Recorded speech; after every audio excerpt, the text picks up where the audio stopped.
Hi, welcome to my home and to my channel. I'm Debbie, and yes, I'm coming from the Pacific Northwest where I live, and I am also offering you a weekly episode on something good about all the generations, the seniors, the Gen Zers, and everybody in between. So come along with me and let's get started.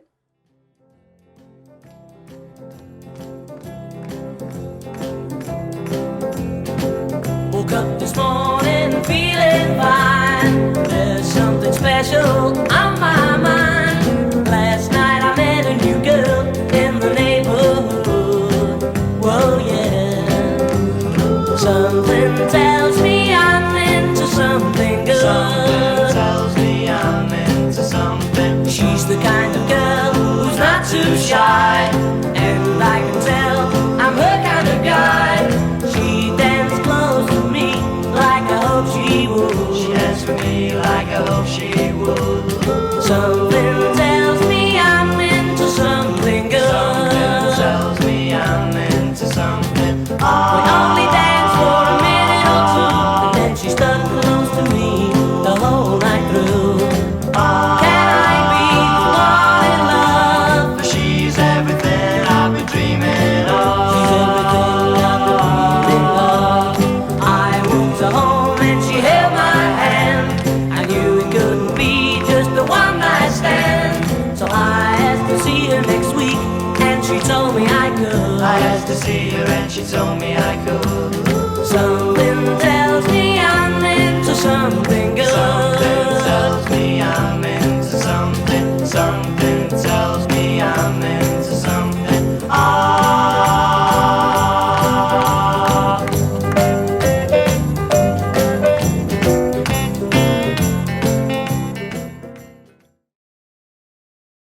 Hi, welcome back. It's season 1, episode 3 already of Something Good. And this week, we're going to talk about fashion. All about the fashion, starting with as far back as the 1950s, all the way through, for today, I think for today's purposes, through the 90s. So that's 4 whole decades. And before we start, I just want to talk about a few things, a little bit of housekeeping, as they say, from last week. Last week, I made a big boo-boo. I looked like I was a ghost. I had the lighting way too strong, and so this time it should look a little bit more appealing, of course. That was my bad, not my students that helped me film, which they do. And the other thing about last week, I had to kind of get my timing down to only 20 minutes, not talking over time too much. I don't want to lose anybody. And I forgot to mention one more thing last week about the Beatles of 1970. And the last thing I wanted to mention about that before we continue this episode is that I remember the Apollo 13. Remember that movie that came out with Tom Hanks? In Apollo 13, the real Jim Lovell's family, his wife and children, were supposed to go that spring to watch the launch of the spaceship. Long story short, there was a scene in that movie that was hilarious because it brought me back to when the Beatles broke up. The Beatles broke up in spring of 1970, right before I graduated high school. And that's all everybody talked about. So there was a scene in Apollo 13, and if I can find it, I'm going to pull it up so you'll laugh, about one of the teenage daughters that was so bereft because she thought it was the end of music as she knew it. She didn't want to go to the launch of the Apollo 13 with her mom and her brothers and sisters because, after all, the world has to end now because the Beatles broke up. That was a big topic. But on to our new topic today, which is fashion. Okay. So anyway, what I wanted to talk about is, first of all, as a little child born in the early 50s, the furthest back that I can remember as far as my fashion style, which was not mine, but given to me by my mother and whomever in fashion magazines because I was just a little child, was when I was 5 years old. And I'm pulling up a picture of, yes, this was my 5-year-old 1958, spring of 58, little fashion outfit showing me with what looked like the poodle look, with the poodle curly haircut of the mid to late 50s and the poodle outfit with the little gloves and the anklets and the little hat and, of course, the little purse with a poodle on it. How did I get that? Because my brother was having his bar mitzvah that year. That was also spring of 1958. So he was turning 13 and I had just turned 5. And my mother went to the store with me to buy me the perfect bar mitzvah little sister outfit. And of course, I couldn't wait to show myself off to everyone. But that was a look that I remember in the 1950s. Then in the 1960s, here's what I really can't wait to talk about. And that is, as I did last week, talking about when the Beatles came on the scene, I started to enter 6th grade, 7th, 8th grade, and of course the music also reflected not just the culture, but the hairstyles and the fashions. The big fashion trend went from the whole 50s poodle look and the very voluptuous Marilyn Monroe look of the 50s. It started to transition at the same time that the British invasion of music came on the scene. And what happened was, these British designers started to make different styles, including with the hair and the makeup, a new kind of style and a new kind of look for models. Models were no longer in if they were voluptuous. I know nowadays you've got the whole Kardashian look and all of that, so you can be really any size you want, so it doesn't matter. But back then, in the early to mid 60s, the big look, and especially I would say from 1964, especially through 68 or 69, which actually was most of my junior high and high school years, was the skinny mini look, the Twiggy look, and they called it Carnaby Street because Mary Quant, who was a major designer from London, worked on Carnaby Street, and that tended to be like the London version of 7th Avenue, the clothing avenue where they manufacture clothes in New York. Their 7th Avenue in the mid 60s was called Carnaby Street. And so all of a sudden this hemline started going up. And as a junior high school student getting into high school, I was so primed for this. I couldn't wait. Of course, the teachers and the parents and the others of a different generation were starting to say, I don't know about that. They're wearing their skirts too short. And of course, the boys were saying, yeah, the skirts are too short. Sounds good to me. Anyway, I remember, though, they had the mini skirts. And as I'm talking, I'm pulling up some photos that a lot of you seniors watching can remember what you wore. The funny thing is, now they call it vintage. But back then, I actually wore these outfits. And I remember, especially in 8th grade, which for me was the 1965-1966 school year, we had to take home ec in my 8th grade class. And so the girls at the end had to learn how to sew and then be in a fashion show, which also coordinated with the end of the school year for 8th grade and 8th grade graduation. So we felt very, very, grown up being in this school fashion show in junior high before we went on to high school. And I'll never forget my cute outfit. And I was terrible at sewing. I don't know how I even passed the grade, let alone, be able to wear what I was sewing. But, and where's my grandma in Miami who used to sew doll clothes? She was nowhere to be found, so I had to sew and learn how to do it in home ec. But anyway, I remember wearing the shorter outfits, the A-line outfits. The mini skirts were really huge. So Twiggy was the main model who came from England. Her real name was Leslie Hornsby, and she was in all the fashion magazines. She also had the Twiggy whole look, not just the mini skirt, but she was very, very thin. And it started an entire trend about being skinny, no longer being overweight or even normal weight. So whatever that means for a lot of people, whether it's good or bad, that's just what it was back then. And many young girls tried to model that or do the best they can to fit into skinny mini clothes. But it was the whole British invasion in fashion and in makeup and in hairstyles. So Twiggy was a main model. But there were others. For instance, one of the Beatles, he got married to Pattie Boyd, and that was George Harrison. They got married in 1966. Of course, all the girls that loved George were just crying buckets because another Beatle bites the dust. He's getting married. But the reason I bring up Pattie Boyd, for those of you who can remember, I remember she had a column in Teen Magazine and in 16 Magazine. I subscribed to those magazines when I was starting high school. She was a model. And in fact, George met her on the Hard Day's Night film set back in the, 1964 or 65. Long story short, she had that whole look. She had the blonde hair with what they call in England the fringe, which is what I'm wearing, bangs. And she was just adorable, and she had a beautiful figure, not too skinny, but not big either. So and she was a professional model. So a lot of girls were crazy for Pattie Boyd and her whole look. Also, I remember that even though I was, my favorite Beatle was John, I was a member of the 16 magazine 1966 Pattie Boyd model fan club. Back in those days, they had fan clubs where you could write in and learn about your favorite whatever it was. For me, it was that whole fashion magazine's fan club. And at the same time, a year later, when I entered high school, and now we're talking 1967, 68, 69, and I graduated in 1970. I also remember that I had a pen pal who was from, ready for this, England, of course. I had a pen pal that was from Sheffield, Yorkshire, England. And she found me on her British version of Teen Magazine out in the UK. She wanted to know everything there was about the Monkees. And of course, she was in love with Davy Jones. I wanted to learn everything more about the Beatles. And of course, as you know from last week, I was in love with John Lennon.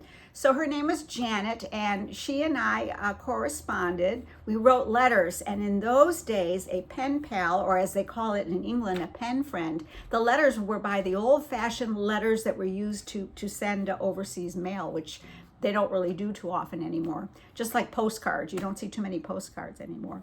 But we would write each other and, always said someday we're going to meet, and of course marry our favorite rock star. But anyway, I do remember that not just Pattie Boyd and not just Twiggy, but there were other amazing models who came on the scene, especially with our magazines like Teen and 17 magazine. There were so many. Then there was Jane Birkin, and she became big, another British girl, but I think she married somebody who was from France, who was a big film director.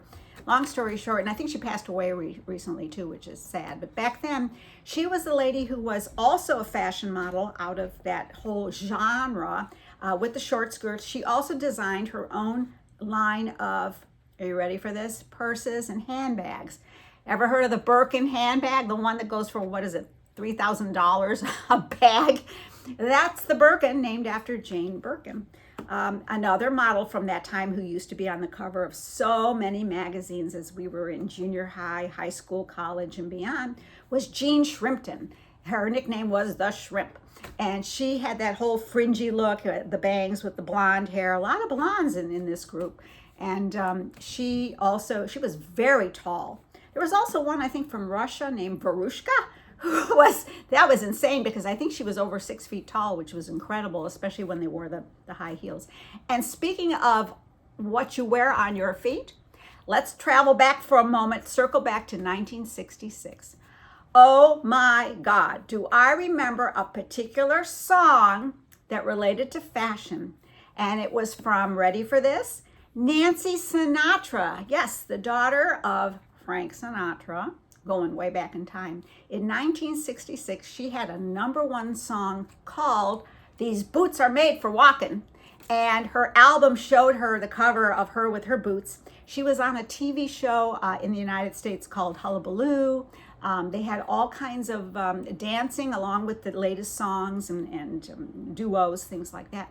But she promoted what was then known as go-go boots, those white mid-calf boots that when I was in 8th grade, so we're talking the 1966 season into 67, all the girls wanted to wear the white go-go boots, just like on Shindig. That was the other show that they showed, I believe, on ABC after school.